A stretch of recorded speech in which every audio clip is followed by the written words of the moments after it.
Philadelphia Eagles select Devontae Smith, wide receiver, Alabama.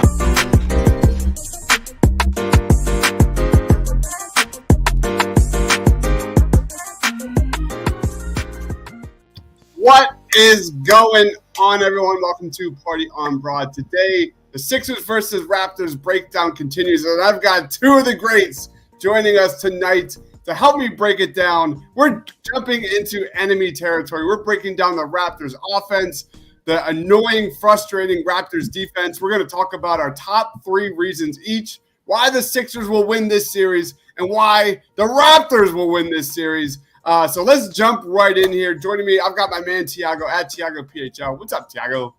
Yeah, what's going on, Chris? It's good to be back and talk about the three-headed monster that is the Toronto Raptors.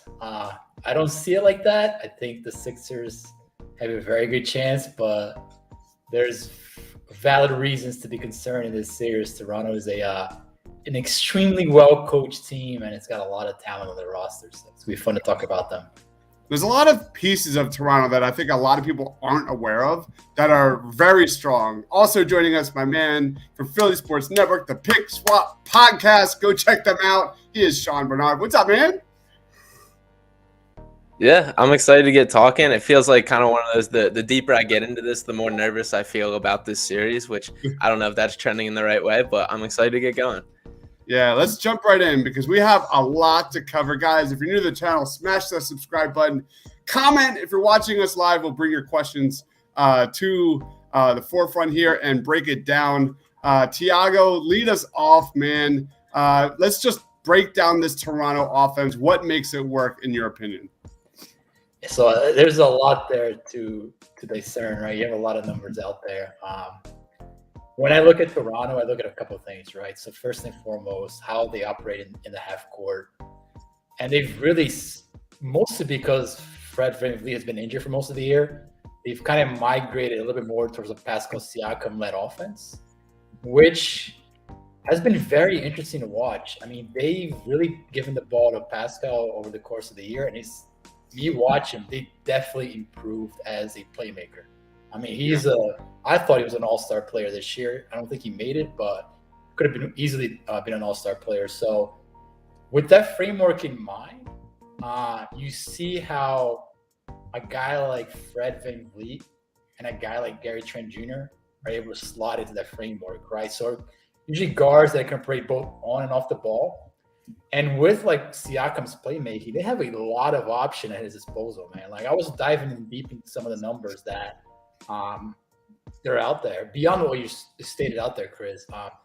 Like Fred VanVleet is one of the best catch-and-shoot players in the NBA, period. I mean, if you look at his performance efficiency-wise, it's at the very, very top. Gary Trent, same type of player. So they have a lot of pieces around Siakam to make it work.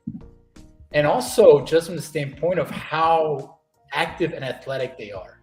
You're talking about one of the most potent transition teams in the NBA, and one of the teams that attacks the glass at a very, very high level. So we talk about offensive rebounds, something the Sixers are terrible at. They are at the very near top of it. So I don't want to steal all Sean's thunder, but there's a lot to think about when you talk about the Toronto Raptors offensively.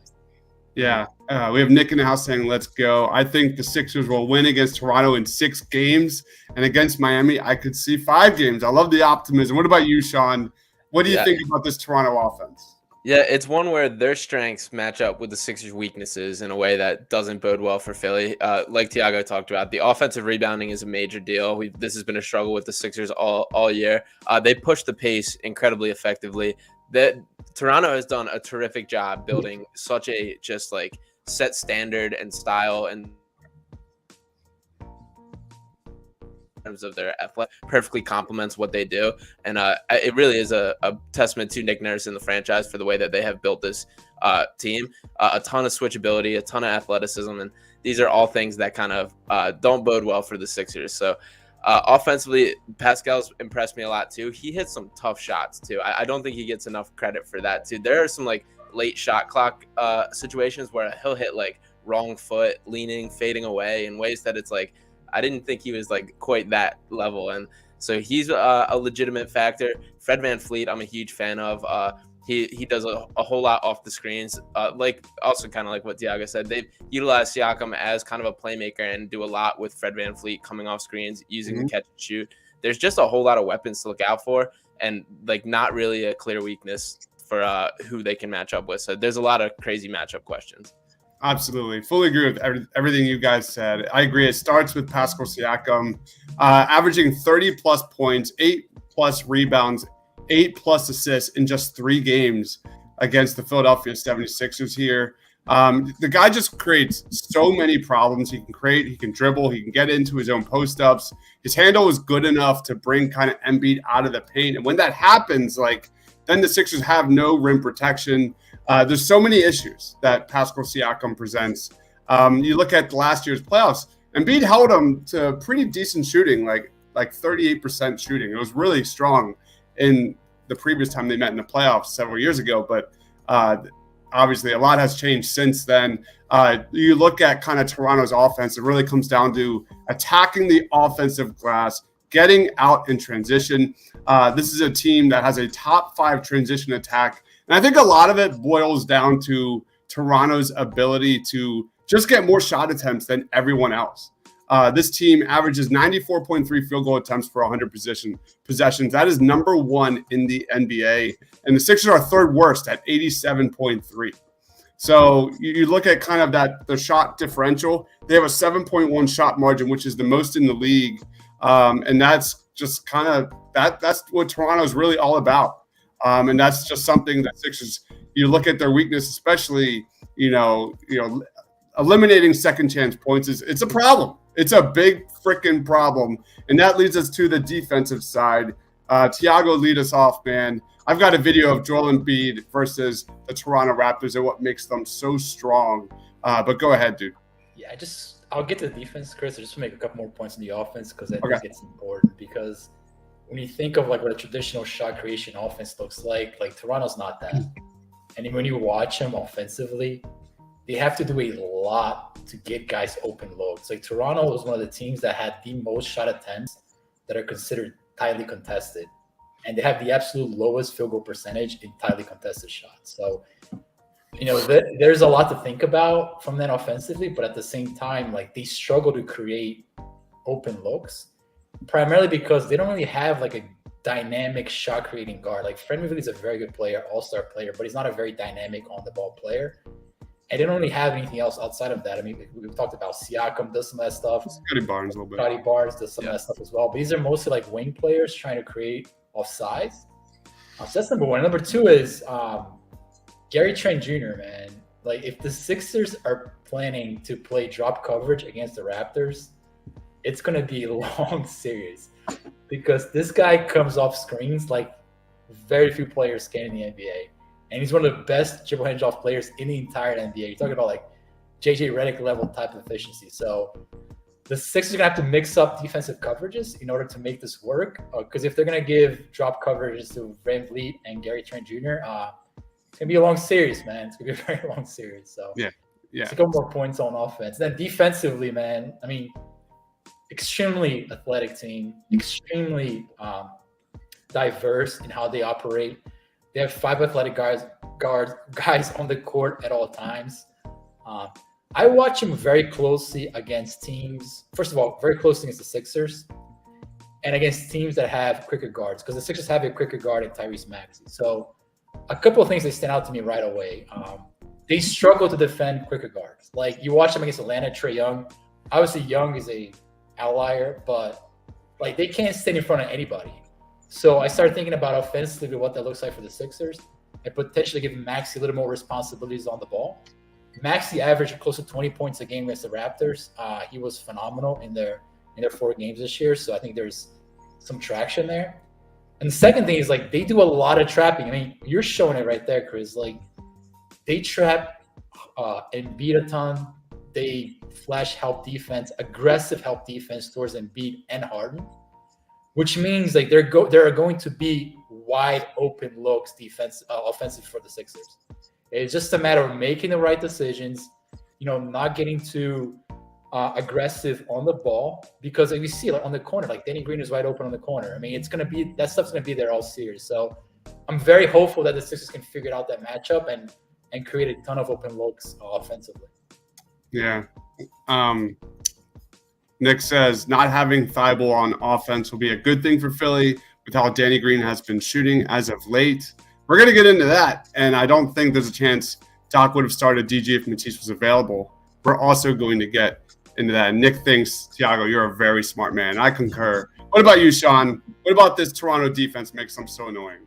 Yeah, I think their defense is where their whole identity as a team starts. When you talk about, just look at how many like active hands and long arms are in there. 11 of the 17 players on roster are between 6'7" and 6'9". They do a bunch of just sneaky doubles, coming from underneath. Playing the Sixers specifically, pretty much every time Embiid touches the ball is they either fake a double or actually bring one in. Like the videos are all pointing out here, his decision making is going to be super crucial in this series. And just the way they match up with, they are the epitome of like positionless basketball and versatility and how they built. And they push the break both ways. Pretty much every guy that comes down with a rebound goes and dribbles it itself. But just about everybody on the roster can handle the ball. And when they getting back defensively, obviously we talked about them pounding the offensive boards heavy. But one of the reasons that they're able to do that is because just about any player can match up with whoever on the floor because of all this versatility. So a lot of athleticism, a lot of length, and they're just very intelligent with the way they mix up coverages. They've, again, like Thiago said, they catered very heavily toward Embiid and Harden. So this is going to be a series where the other guys need to step up and capitalize on the looks that they do get. Yep. We're all seeing that in this video. 100%. Yeah. They can throw just a plethora of lengthy, switchable defensive matchup nightmares on this Sixers roster, man. Like, they don't have that traditional size at the 5 spot, but they kind of make up for that with just mind-bending length, like all across the board. And that just like leads to just elite level ball pressure that can take like an entire offensive game plan that the Sixers have and just throw it out the window. It's really impressive. Like, you showed it right there, Chris. Like, Embiid had the ball and Siakam just made a full line sprint. I mean, he completely ignored, I think it was Danny Green or Tobias Harris. I don't know who was in the corner, but the Raptors give up the most corner 3 attempts in the NBA because they're full out aggressive defense. They want to create turnovers. They want to get out on the break. So, like I said, there's going to be open shots. You just got to make the right decision. And Harden has been very, very good in the 2 games of making sure they get the right decisions in place. The Raptors have 4 players, Barnes, Siakam, Van Vliet, and Anunoby, in the top 10 in the NBA of defensive distance traveled. They have 3 players who are top 10 in deflections. They defend fewer handoffs or picks per 100 possessions than any team in the league, and they're second in the league in turnovers forced. What does that mean? That Harden and Embiid better be ready. They better be ready. We're going to get into it, but Embiid has a history of struggling during big-time moments, and the Toronto Raptors are going to be prepared. We know that. This is a very well-coached team. This is a team that will beat you down on fundamentals and discipline, and that is just something that I have really enjoyed watching. I've really enjoyed watching the Raptors over the last week, just kind of deep diving into what makes them tick. And they're a really impressive team. Just like Sean said, like I've just become more and more impressed as of late. Nick says, does Danny Green on Scotty Barnes scare you? Any thoughts on that, guys? In short, I'll say yes. First off, Scotty Barnes is one of my favorite players just to watch across the league. He's super fun, joy to watch. There's a ton of athletic advantages in favor of Toronto in this, and the Scotty Barnes and Danny Green, if that is the matchup, is certainly one of this. I don't think there's really a player that I can identify as a great matchup for Danny Green on this Toronto team. Like, even the Gary Trent and the Fred VanVleet, I don't think is super favorable toward Danny Green either. And that's probably the most comparable matchup that you can get. That's going to be the struggle. They have plenty of guys that can just explode by you, get vertical, and in ways that the Sixers can't. And Danny Green, in the positive light, I guess, for how much time he's missed this season, like maybe he has a lot left in the tank for this playoff series. I'm totally fine with all the time he missed already. Like, it's been a frustrating season for Danny Green. So hopefully he's got it all left in the tank for these playoffs, but definitely a concern. All right. So that being said, we've gushed for 15 minutes about the Toronto Raptors. Let's flip it upside down. Let's talk about the Philadelphia 76ers and our top 3 reasons why the Sixers will win this series. Lead us off, Thiago. Your number 3 reason is B-ball Paul time. Go ahead, man.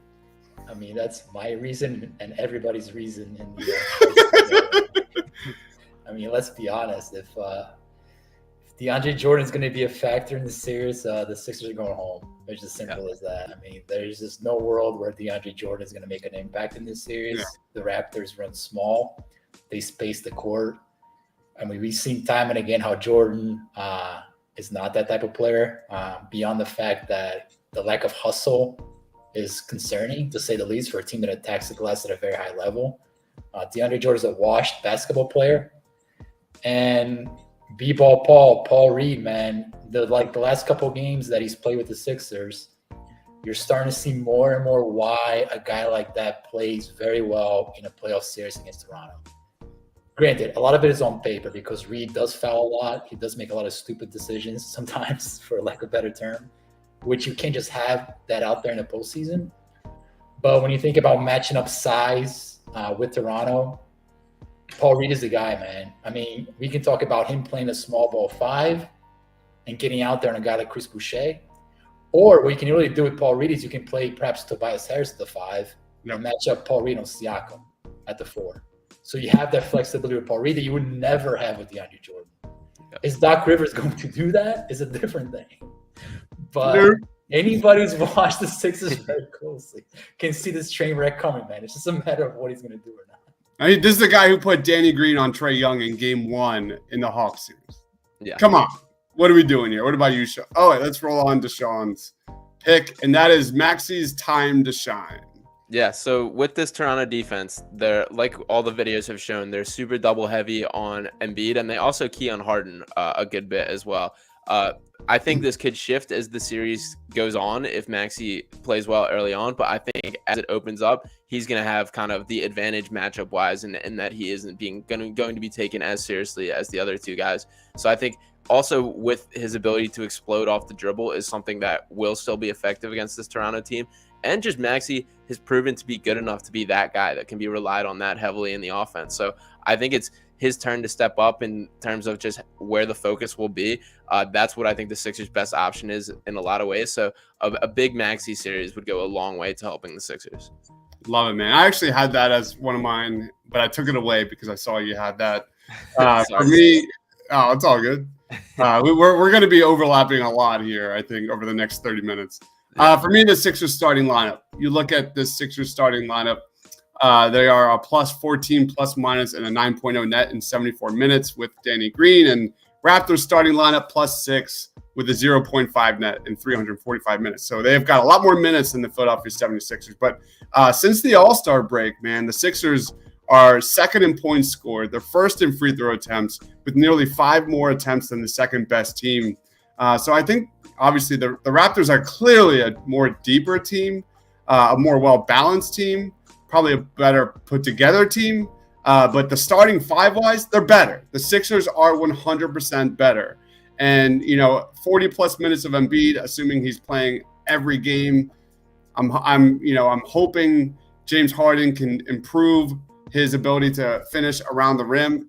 I think that's a huge positive. I think the Sixers starting lineup is if they play more, they should be okay. Because when the Sixers starting lineup is good, and the Sixers have gotten to pretty big leads, in these games against the Raptors, like 17-2 runs and all that kind of stuff. It's just all a matter of weathering the storm and that transition mode from third to fourth quarters and all that mess, which we'll get into. But that is my number 3. Let's roll on to Tiago's number 2, and that is the Tyrese Maxey pick and roll. You're muted, man. Sorry about that. It starts with kind of what Sean said about Tyrese Maxey. We talked about it early in the podcast. Maxey's a quicker player. Toronto's long, they're athletic, but they struggle to stand in front of quicker guards.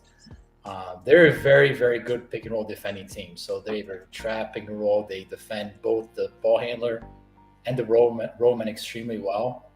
So the way that I really see Maxey operating in the pick and roll is playing off that attention that Harden is going to have and also Embiid's going to have. I mean, there's multiple shots that you see when you watch Toronto defend the Sixers where they're just flat out selling out on Embiid diving down the rim, which makes for wide open Maxey driving lanes or catch and shoot options. So I see Maxi's usage going up in this series, primarily as a secondary ball handler, but also as an off-the-catch player. So I do think, like what Sean was saying, like it's Maxi's time to shine, but primarily playing off Harden and Embiid. Yeah. I am not so certain that you can say Maxi run a second unit, keep Harden and Embiid off the floor, and be successful. I'm not saying he can't do that, but it's a lot more on his shoulder to do that. So I'm very confident that he's going to have a very, very good series playing off those two guys. And this is a kid that has notoriously stepped up in big moments. Yeah. Like his entire resume is littered with these moments. So just as good as Gary Trent Jr. and Van Fleet is, and how about Tyrese freaking Maxey? Sean, your number 2 is Matisse Thybulle's limited role. Go ahead, man. Yeah, shout out to Nick in the chat for already being ahead of me here. But there's been a lot said about obviously the situation and why he can't come and everything.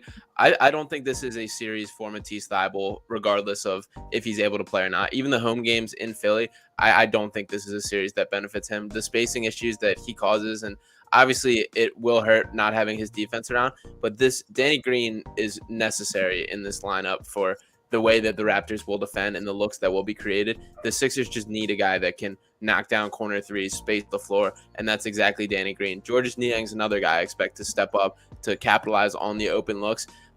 They need the three-point shooting from the outside. That's going to be the key, as it has been with the Sixers for pretty much several years now. The spacing is going to be everything, and the Raptors are going to do so much double-heavy stuff that the looks are going to be there. And I don't think Thybulle is the guy to capitalize on it. So even though it is unfortunate he's out, it kind of helps Doc Rivers, I guess, make an easier rotation decision and lead it that way. Can I just make one point on Tyrese? Because I do think Sean is pretty much spot on. But I do think that one way that you can beat Toronto's defense is by getting out off the break, getting turnovers, getting quick offense. And Tease is one of the best players at generating that. So they are going to be missing in Toronto his ability to just create quick turnovers off the flash and whatnot. So that's something you're going to see a lot more in Toronto, where they're going to be stuck in the half court trying to figure out how to break down that defense. I'm not saying it's not going to happen, but it's something to think about in the Toronto games. Yep. Nick says there's no excuse if B-Ball Paul isn't the center off the bench against Toronto. I agree, man, but Doc's going to doc. You know it. You know it. Until Daryl Morey probably gets in his face after like game 2, and then we'll see what happens again. I don't know. I'm just making it up. Let's roll on to mine, and that's the Embiid Harden free throw rate. I mean, you look at Toronto's ability to just generate more shot attempts.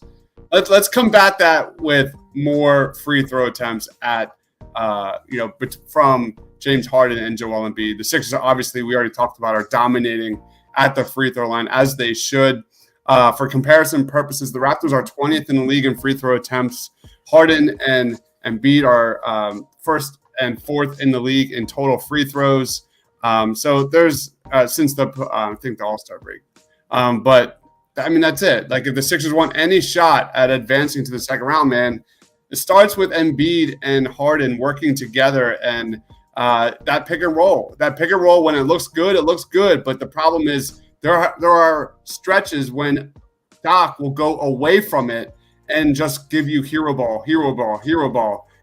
There's a time and place for sure, but we need to find better balance. There's like, I put out these pick and roll videos every single game, and there are segments where for third, fourth quarters, maybe one or two plays, if that, and that can't happen, man. I'm hoping that's like all just Doc trying to hide the tape, because if we get that, what we saw in that like first 5 games, remember when Embiid and Harden looked terrific off each other? I think they're going to do fine, but they can't get away from that. Just like we showed in the Joel Embiid video, they can't get away from that. That's their bread and butter. Tiago, your number 1 is dominant star power. Yeah, I mean, it goes to what you're saying, Chris. I mean, the Sixers brought Harden here to have 2 top 15 players in the NBA, period. 2 top 15 players in the NBA simply do not lose in the first round of the NBA playoffs. It just doesn't happen. I mean, if it does, it's a catastrophic outcome. So the Sixers have 2 top 15 players in the NBA, one of which I believe is an MVP level player. Those guys never lose in the first round of the playoffs ever. So, yeah, I mean, you stacked it up against what Toronto brings to the table. I mean, they don't have anything nearly what the Sixers have in terms of star power. So I think that makes a massive difference when you talk about, like you said, the free throw rate, being able to get the shots that you want, especially down the stretch. So I'm very confident that the Sixers can exert their will on Toronto. The numbers suggest that, like you said, the starting lineup has been dominant against Toronto. They're plus 30 net rating when Harden has played against Toronto, plus 30 net rating against Toronto. That is massive. It's a matter of the coach getting out of the way, man. It's as simple as that. Just get out of the way, let your guys do your thing, and you should win this series in 5 or 6. Love it, man. What about you, Sean? Your number one is MVP Joel Embiid. Yeah, I'm on the same page here. I mean, at the end of the day, the NBA is a star-driven league, and Joel Embiid is by far the biggest star in these series. And the Raptors do a great job mixing up looks to being creative defensively, but there's no player on the roster over 6'9". Any one-on-one matchup should be one that Joel Embiid absolutely dominates. The Sixers need to mix in some early post-ups, get him deep position, do whatever you have to do to get him the ball in a favorable spot. But this is a series that he can still absolutely take over, even with all these defensive looks. So, and to Tiago's point as well, James Harden, even at this stage in his career, I still believe is the bigger star than anyone on the Raptors and the better overall players than their top tier. So that in his favor should be enough to drive the team. Embiid still has to play up to the level. Obviously, the decision-making is huge. He's going to have to make the right reads when they come, pass out of doubles when he needs to or when it's the right decision. So he can't go into 2 superstar takeover mode either. But a solid series by Joel Embiid should be enough to drive the Sixers to a series win. Yeah, and that kind of, we're kind of all on the same page here across the board. Mine is the rise of playoff Joel. He's got an ugly history of playoff pressure. No one can deny that, man. Like in 7 career elimination games, Embiid is shooting 42% from the field. He has 35 turnovers and 15 assists. We've seen Embiid grow leaps and bounds as a passer, reading double teams, reading triple teams. He's going to get put to the test significantly. You saw the video. Toronto's going to double and triple triple team this guy all day. And you look at kind of Embiid's stats against the Raptors, 29 points a game, 11 plus rebounds. But like you take away that one game in December when the Raptors were without Van Fleet and Anunoby, Barnes, and Achua, in those 2 losses, Embiid shot 38% from the floor. The Raptors just have the length and the manpower across the rotation to really kind of just throw different looks at this guy nonstop, and it's going to be a problem. Can Joel Embiid rise to the occasion? And I think he will. This is the MVP Joel Embiid. He's grown leaps and bounds this year. It's time for Joel Embiid to step up and be that MVP and, make the right decisions in crucial moments. Not turn over the ball in crucial moments. Make the extra pass when he needs to. It's going to be a lot of fun. So let's roll on to the Raptors side, why we think the Raptors will beat the Philadelphia 76ers. Tiago, you say the Sixers' lack of depth. Yeah, I mean, especially with Thibault out, I do think Thibault can be a very impactful player in this series, but he's not going to be playing in Toronto for some absurd reasons, man. We're not going to talk about the logic behind he's not getting vaccinated. But here's the thing: Toronto has depth. I mean, they don't have a lot of impact players. They do have depth, and they have depth. They can go a little bit bigger. They can go smaller. We talked about that ad nauseum in this podcast. To me, it's a question of, is Doc Rivers going to utilize his bench in the way that we feel his bench should be best utilized, right? So we talked about Paul Reed. Isaiah Joe is another guy who's shown a little bit of defensive potential. Longer guy, can move around a little bit better than most of his wing defenders. I don't have faith that Doc Rivers is going to do that. So I'm pretty certain that Doc Rivers is going to dive back into what he knows, which is his own vets, his own players, DeAndre Jordan being a primary guy off the bench as his rotation piece. So if that happens, the Sixers are in trouble. They're in trouble. They're flat out trouble. I mean, we talked about this. DeAndre Jordan matching up against Toronto's athleticism and size and lineup versatility. is a problem. It's just not going to happen. Boucher's going to be getting wide open looks from three. So those things concern me. And if that becomes a series of, Doc's rigid mindset against Nick Nurse's like flexibility, the Sixers are going home. Yeah, I agree. Sean, you say James Harden being neutralized. Yeah, I mean, obviously it's been talked about a bunch, but you can tell the lack of pop or explosiveness hasn't necessarily been there for James Harden. And facing a team loaded with length and athleticism, that's going to be put on display. It's going to be put to the test. And when looking at these past Raptors games, it hasn't been the case as much as I guess I expected it to be. Like, he's still had his looks and kind of simply just not hit them really. But I think that if he is wrapped up, like, just thinking back to the trade, so much of the hope was that he could take this like portion of the offense and take the shots that like were available and capitalize. And he just kind of has not hit on those lately. And if they are able to swallow him up, that kind of messes up the whole flow of the Sixers offense. So putting James Harden in a box would not bode well for the Sixers. And I do think there's a chance this Raptors defense is capable of it. I'm just going to like piggyback off of that with my number 3. And that is, I think, one of the underrated players in the league, one of the underrated players on the Toronto Raptors, and that is the rise of Scotty Barnes. I think this is just a incredibly versatile player, especially defensively. He's clearly way on the bottom of the totem pole offensively for this team. But he's also probably going to be the guy that's like left wide open from 3 on the perimeter, for better or worse. But you look at kind of his last stretch of 20 games, man. He's averaging 18 points, 8.4 rebounds.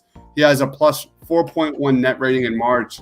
And you look at the 2 games versus Toronto, he's got the most defensive possessions defending James Harden.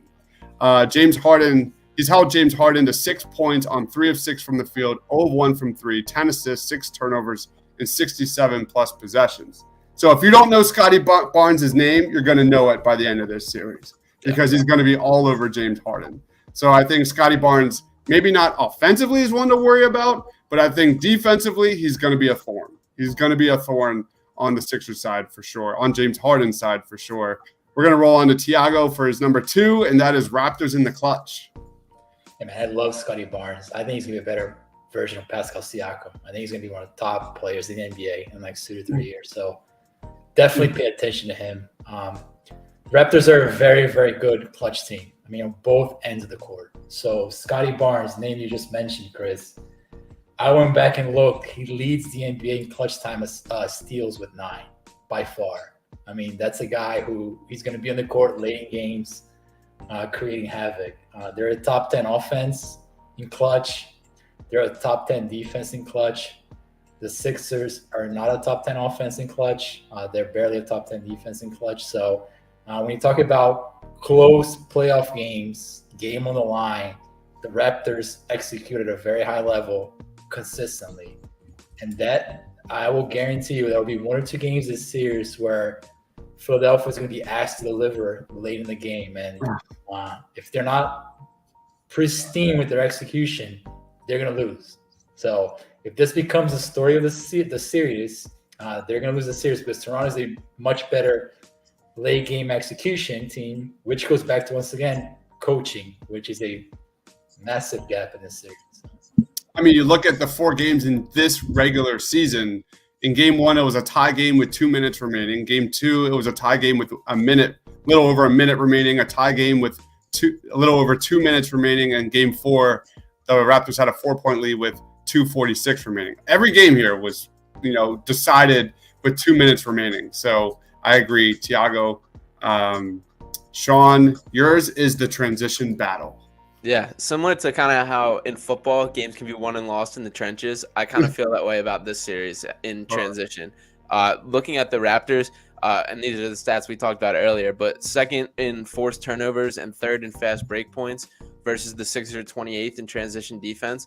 That's something that absolutely needs to be capitalized on, and the Sixers has to be a focus. It's something that's been talked about all year, but it still hasn't really been fixed. And it's hard because it's one of those things where it's just like, you just have to get back and get set. Like, there's not really like a coaching fix. It's just you have to do that. You have to do it quicker than the Sixers have done it, and I don't have a lot of confidence that they will. The Raptors are Super fun to watch in transition. They're very efficient the way they do it. They space the floor right. They have guys running in clear lanes, and they obviously capitalize on it. It's a huge part of their game. That's where Scotty Barnes does do his damage offensively. He's probably the number one guy I would say to watch in transition. But they all can do it. Everybody can handle the ball. And if the Sixers are not able to stop that, if this becomes a track meet of a series, the Sixers are not going to be able to hang in there. Yep, I fully agree with that. I was thinking of ways the Raptors will beat the Sixers, and I'm just doubling down on James Harden here. And for me, my number 2 is the Raptors torture chamber. I mean, James Harden, you nailed it, guys. I'm not going to repeat it. Like, he's clearly consistently struggling to create for himself this year. His first step and lift are clearly not there. They're clearly not there. But if this guy is not that number 2 bona fide scorer in this series, shut the door, end the series, it's over. I mean, that's really what it comes down to. You look at just this length and versatility of this Toronto Raptors defense, man. You know they're going to be hunting James Harden. Like, James Harden is predicated on finding the mismatch, and exploiting it. I don't know if he can do that in this series, and it's going to be arguably the story to watch. Just Toronto has just a revolving door of just stout defenders that are just going to make James Harden, our shot creator, a living hell. So that's it, man. Like, you could just watch the tape. Like, Precious Achiuwa, like, on one defensive possession, he'll be battling down low with Embiid. The next defensive possession, he'll be defending James Harden on the perimeter, man. They're loaded. They're absolutely loaded, and that's just I just doubled down on that one. Tiago, your number 1 is the Raptors pace and grab. The way you worded that's kind of weird. I know. I couldn't figure it out, but I tried my best. I only got this little box. I don't even know what you mean by that, to be honest. I think you mean like offensive rebound, right?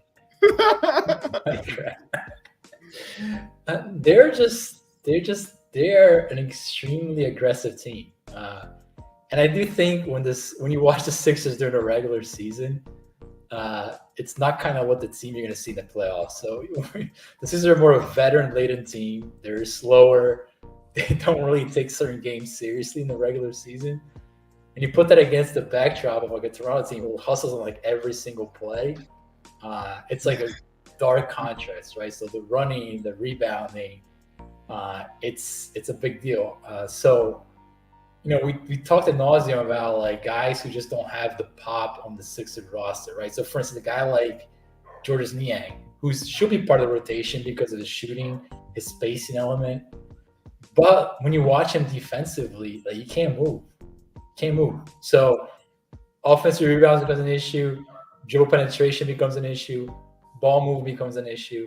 So if Doc's going to put, for instance, Niang and Tobias Harris on the court at the same time, that's a problem.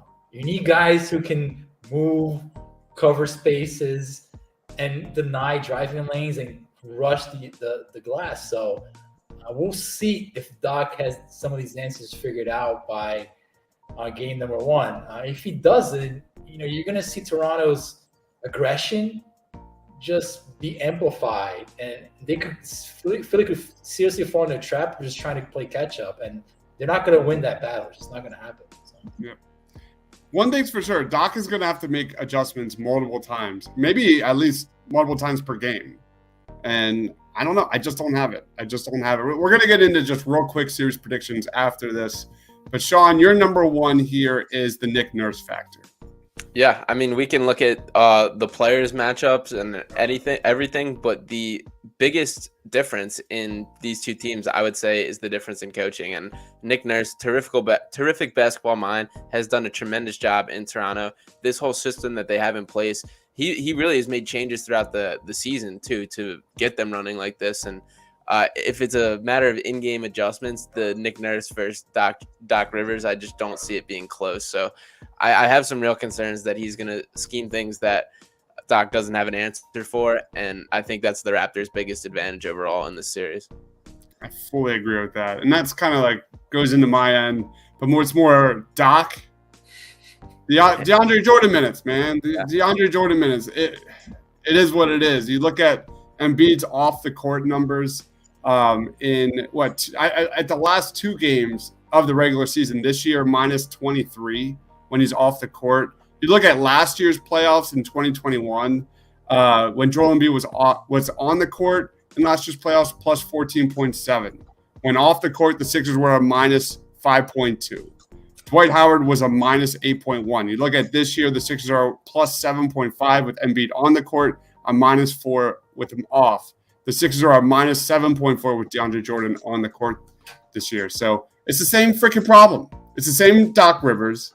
It's the same thing that scares the living crap out of me at night. And I can't sleep. So that's got to be it. Like that third to fourth quarter swing could be just, again, the nail in the coffin for the Philadelphia 76ers. If, like we had in the comments by Nick, like if Paul Reed is not in there, just at least giving us some help defense, some transition buckets, some help on the offensive glass. I don't know what we're doing here, man. Like that we're gonna know everything probably game 1, and that might be just shut the door, end the series, just turn off the TV. I'm gonna be furious. So Chris, for me, that scares the living crap out of me. Can I make a point on the coaching? Because if we go back to game 1 of that playoff series in 2019 against the Raptors, where the Sixers took an unbelievably talented Raptors team to game 7, and it took a Kawhi Leonard buzzer beater to win the series. If you go back to game 1 of that series, Kawhi Leonard went off, right? If you guys remember that, he just went off on Jimmy Butler. Jimmy Butler was a primary defender. I just went off. He scored like 100 points. Game 2, Brett Brown, who many people consider to be a much inferior coach than Doc Rivers, made a very critical adjustment in that series that completely changed that series around. So he took Jimmy Butler off Kawhi, put Ben Simmons on Kawhi. Same time, he decided putting more and more size on the court, which made Toronto's life a living hell. There's even quotes in that series about Toronto players saying, like, we could not deal with the Sixers size. We thought, like, this was it. There was just too much size on the court. So you saw a coach who at that time swallowed his pride and made the adjustments necessary to try to win this series. So, like, ultimately, Kawhi Leonard took it to the next level, and he just flat out won that series. But I thought that 7-game series was Brett Brown's finest coaching moment as a Sixers coach. And it all started with swallowing my pride. Is Doc Rivers going to be doing the same thing when DeAndre Jordan is out there getting roasted in game 1? We'll see. Yeah. And can I say, with the Paul Reed specifically, like, I feel like it's genuinely just Doc having his heels dug in on, like, not wanting to admit he's wrong on it. Like, 100%. I think you have to realize it. It's just he doesn't want to go back. Yeah. So it's not as simple as that, because it's obviously quite hard for him to do, but it's purely a swallow your pride and make the right basketball decision. Yep. That's it, man. That's probably why I liked watching the Raptors on tape. Like, they play young guys, they run up and down the court. It's fun. And you look at, Doc's refusal. Maxey has grown leaps and bounds this year, but they should have been developing Paul Reed. They should have been developing Charles Bassey. They should have been ramping up their minutes to prepare for this moment. And I think it's pretty obvious that Morey was in Doc's ear saying, Paul Reed, Paul Reed, Paul Reed. And now that it actually looked okay, it looks like Doc, you look at him in the postgame, like he's sick and tired of hearing about it. It's clear. Time out. Daryl Morey also signed DeAndre Jordan.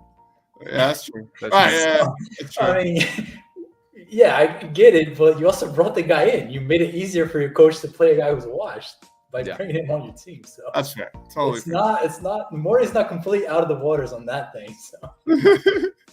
All right. Yeah, I just see Doc, like, absolute refusal to admit that maybe this works. Maybe there's, like, a small chance this could work. But let's get into series predictions. I guess final thoughts and plugs. Sean, lead us off, man. What's your series prediction, and where can we find you, man? Yeah, so I get it. This is difficult. I've kind of flip-flopped on this a little bit. It's going to be a bloodbath series. My final prediction, I'm going Sixers in 7 still. I think the star power, it will be enough to get it. It's not going to be an easy series whatsoever, but I am excited still. It's going to be fun to watch. As far as checking me out, you can follow me on Twitter at Sean_Bernard1. Check out Pick Swap Podcast. We have our Raptors preview dropping tomorrow. And also you can check out my work on Philly Sports Network and at Clutch Points as well. It's a new job there. Is that the first one? What's that? Is that the first plug? Yeah, yes, it is. Yeah. Thiago, what about you, man? Well deserved, Sean. Thank you. Yeah. 6-5, man. Said right now. I think the Sixers are gonna exert their will in games 1 and 2. I think they're gonna steal one in Toronto and they're gonna close it down at home in 5 games. I do think that, like we talked about, the star power is legit. Toronto's got a lot to think about when they play the Sixers, not just a one-way street. And I do think that, these Embiid's, man, hungry Embiid is it's a problem for the NBA. And you can clearly tell he's hungry. He wants this, and he's going to put whatever it takes to make sure that happens. So I think Toronto's in for a very long/short series. So, and we'll be trying to do this as much as we can, Chris. And I don't know, I'm sure you're busy, but we'll try to talk about these games on our live podcast as they happen in real time and yell at Doc Rivers for doing another season. Yeah, I just can't shake that. I just can't shake, what I see. And, Doc Rivers and his failures, his resume, it's there. It's right there. And I just can't just ignore that.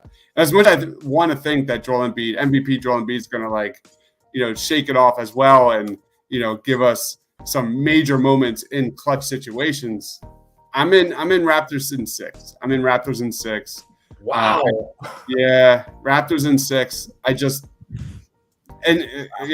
Outside of Harden and Embiid, this Raptors team just does it right in all the areas that are just going to kill the Sixers and have been major sore points for this team all season long. So for me, it's Raptors in 6. And I hate to say that, but I just don't see it. I just don't see it. Yeah, everything's gonna evolve and adapt, probably after like game 2. So it's gonna be fun. It's gonna be a lot of fun. But I agree, Thiago. I foresee a lot of bang in my head about Doc Rivers for the next week plus. So it's gonna be a lot of fun.